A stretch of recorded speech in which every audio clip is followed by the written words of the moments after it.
Sa mundo ng pag-ibig, minsan masaya. Oh my gosh! Tinignan ako ni Crush! Paano? May muta ka oh. Minsan masakit. Grabe yun. Hanggang ngayon, nagre-relapse pa rin ako. Ito'y lilisan na. Minsan, sinson. Aruy! Saklap! Pero dito sa Energy Love Lines, hindi ka nag-iisa. Yes! Like you and me against the world! Go, go, go, Pangga! Di man araw-araw na nakangiti. Dito, ang kwento mo, pakikinggan. Tanong mo, sasagutin. At puso mo, tutulungan naming gumaan. Kasama ang Energy Love Lines. Kung saan may makikinig at may mag-a-advise. Energy Love Lines. Sa 106.7 Energy FM. Kahit minsan, supply. Sheena! Hello! Hello, hello, hello, hello! Oras natin 2:31. Galaw-galaw! Patingin nga. O, kayo pa ba? Bi, kayang-kaya yan. Nakakahiya naman Tuesday pa lang, no? Oy, ay, ay, ay, ay, ay. Patingin nga. Inhale, exhale. Perfect. Ang bango. Alam ko yung kinain mo kanina. Charis! Uy, hindi talaga. Naku, hello, hello po sa mga papadriver natin and sa mga panggapo natin na tahimik lamang sa Gedli. Habang sila ay nilalabanan ng antok. Uy, huwag mo labanan. Sige na, bigay na. Bigay na! Tapos nahuli ka natutulog, nagbabantay ka pa man din dyan, ate. Huwag matulog, ha? Pag-usapan na lamang natin ang ating linyahan today. Dahil eto nga, mga over na over naman sa us kasi. Ang sabi, bakit ba tayo naghahabol sa taong ayaw sa atin? Aray ko, minsan mo bang binitawan yung salitang yan? Nasaktan ka ba? Kung hindi, baka manhid ka na, be. Ang sabi, bakit nga ba mas pinipili po natin masaktan sa paghahabol kaysa tanggapin na hindi talaga tayo ang gusto nila? Bakit? Kasi gusto natin minsan ng validation. Gusto mo binavalidate talaga eh. Lalo na kapag nalaman mo na hindi ka na talaga niya pipiliin. So, ang nangyayari, nagiging challenge para sa'yo. Ano to, laro? Diba? Ay, gising! Gumising ka na sa katotohanan. Hindi na pagmamahal yan. Ganon ba, Sheena? Oo. Kausap ang sarili. Di ba? Parang gusto mo yung binavalidate eh, na tipong nga hindi. Sige, tignan natin kung kaya mo. Haha. Challenge doon na mapapaibig din kita. Makikita mo din ang pagmamahal ko. Malalaman mo din at hahabulin mo rin ako. Ganon. Mara, hindi natin kailangan palagi ng validation. Di ba? Kaya na mahirap sa atin eh, kaya tayo naghahabol ng paulit-ulit. Huwag kang maghanap ng validation, friend. Sinasabi ko talaga sa iyo eh. Marami pa rin sa atin, eto pa.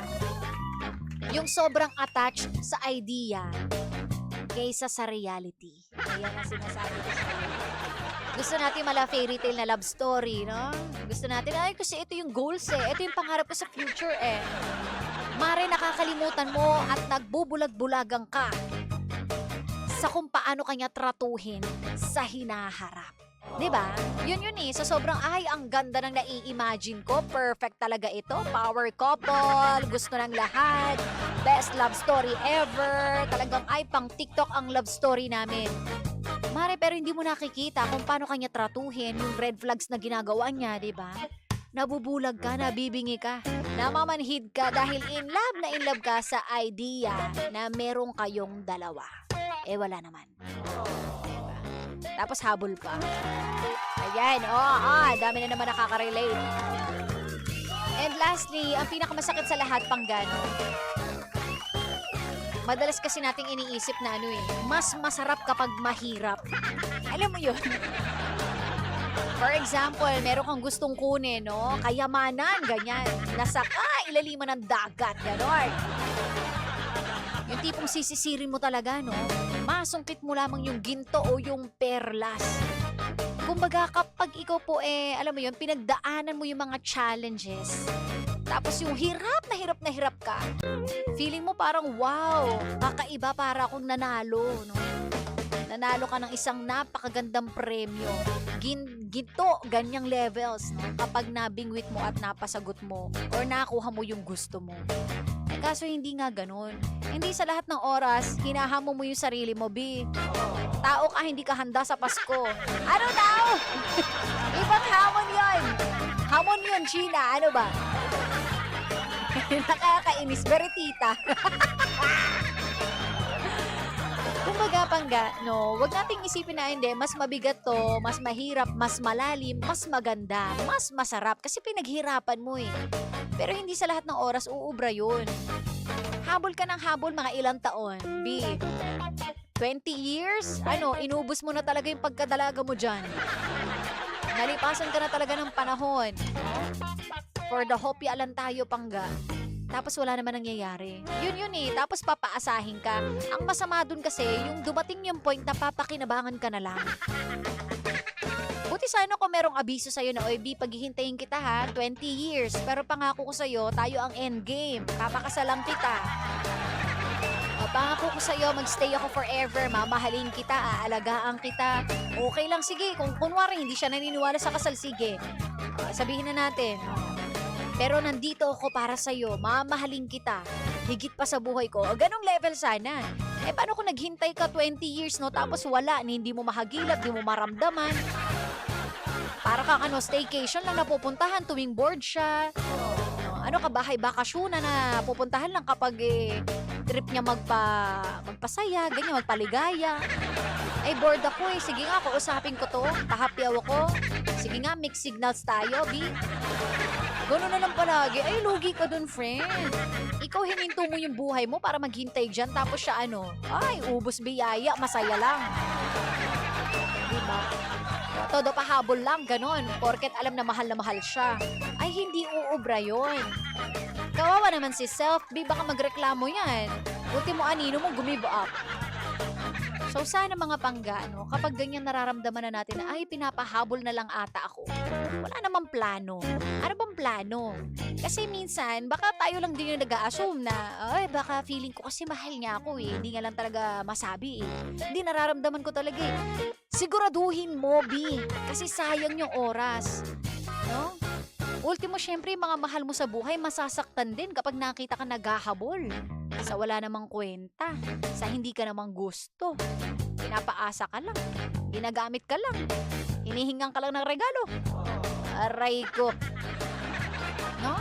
So sana, Pangga, kapag alam na natin na pinagmumukha na lamang tayong tanga, tignan natin, timbangin po natin ang mga bagay-bagay, ha? Dahil yan ang pinakaayaw natin, yung masaktan. Masaktan sa hindi naman worth it. Hindi naman sulit. Okay? Pero eto na ko mga Pangga, sana naman magising ka na, and sana kung sakaling ikaw ay naghabol minsan, huwag mo na ulitin. Okay?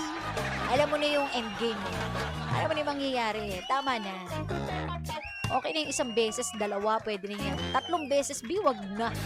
Naubos na po yung buhay natin, ha? Eto na ko, magiging makulay ang buhay ninyo dahil susunod na si Kapitana Sisa para sa panibago na naman, at ikabong chika, kaya wala pong maglilipat. And don't forget, Pangga, like, follow, and share naman ang Sheena 1067 po and Energy FM 1067. At ako'y magpapaalam na thank you so much. Ang iiwan ko sa inyo ay pag-ibig at kapayapaan na kasama kakakwentuhan ninyo ang nag-iisang pabebot na si Sheena. Dito lang yan sa number 106.7 Energy FM, Pangga. Huwag mong sabihin radyo, sabihin mo Energy. Bye! Energy Love Line.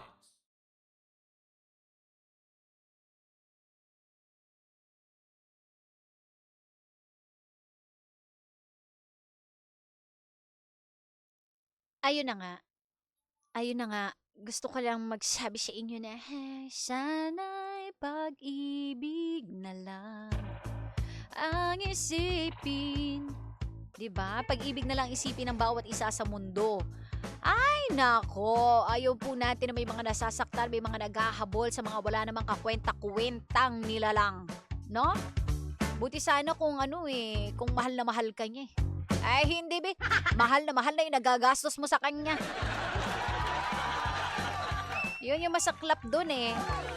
Ay, buti sana, no? Kung pera-pera lang ang nauubos. Mare, hindi kaya. Pati yung emosyon mo naubos na. Yung pinundar mo naubos na. Yung pasensya mo naubos na. Yung tiwala mo sa sarili mo naubos na. Ay, aabot pa sa yung ganda mo at yung kapugian mo mauubos na. Oh, tapos siya, ang saya lang ng buhay. Diba? I love you dito, I love you doon. Tapos sa'yo, waiting lang. Wala man lang pasabi kung ano ba, mahal mo ba ako o hindi. Sabihin mo na kaya yung totoo. Hindi na nagpapahapyaw ka, nagpapahula ka. Ano to, pera o bayong? Ay, hindi mo gagawin yan sa isang tao na importante sa'yo. And kung meron rin niyang feelings towards you, Mare, sasabihin niya yan sa'yo. Ipaparamdam niya yan dahil special ka, ayaw kanya masaktan. Hindi kanya hayaang magmukhang tanga at paaasahin ka. No? Sa harap ng kanya mga kaibigan, kapamilya, kapuso, kabarangay, lahat na. Eh once na pinagmumukha ka ng tanga niyan at di ka pinapansin, mare mag-isip ka na, pare. Mapapasabi ka na lang talaga ng pare, syumat ka muna. Kabilin-bilinan ng lola. Diba? Huwag ganon. Konting awa naman sa ating mga sarili. Okay? Hi. Of course, mahirap naman talaga, Pangga. Ang dali lang sabihin na ihinto mo na. O sige, huwag ka na magmahal. Hayaan mo na lang siya. Huwag ka na ma-inlove sa idea ng ganyan na may forever. Pero, ayun nga, wala namang masama talaga maghintay kung meron ka talagang hinihintay. Gets nyo? Kung alam mo yung hinihintay mo.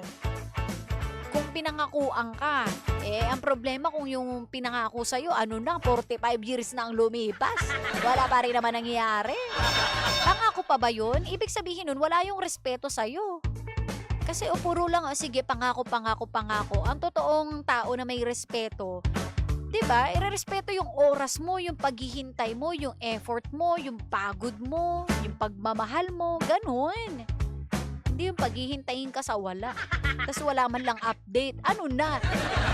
Anong update, B? At saka na kita sasagutin, B. Total, nandyan ka lang naman Orda reserva lang kita, ha? Stay put ka lang dyan. Sabihin ko sa'yo, I love you too kapag right time na.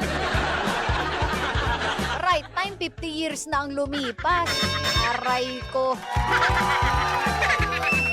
Okay? O, siya. Kapag may problema pa, doon ka sa barangay. Ireklamo na yan. Sabi mo na, uubos na talaga ang pasensya mo. Ha? Para masaya. And maraming salamat po sa lahat ng mga tumutok sa atin. Thank you so much. Hi, Kimitsi Garcia. Ayan, go. I-vote mo na yan kay Baby Toby. Text mo yan sa kanyang oras 0945367872. Okay. GDG mga bangga, gotta go! Thank you so much sa inyong lahat. Maraming salamat. Ako po'y Gorabel Shakes na nakasama at nakakwentuhan ninyo nag-iisang pabebot na si Sheena. Paka-arte. Sarap hampasin ng electric fan. Charis. Dito lang yan sa number 106.7 Energy FM. Pagka, huwag mong sabihin radyo, sabihin mo Energy. Bye!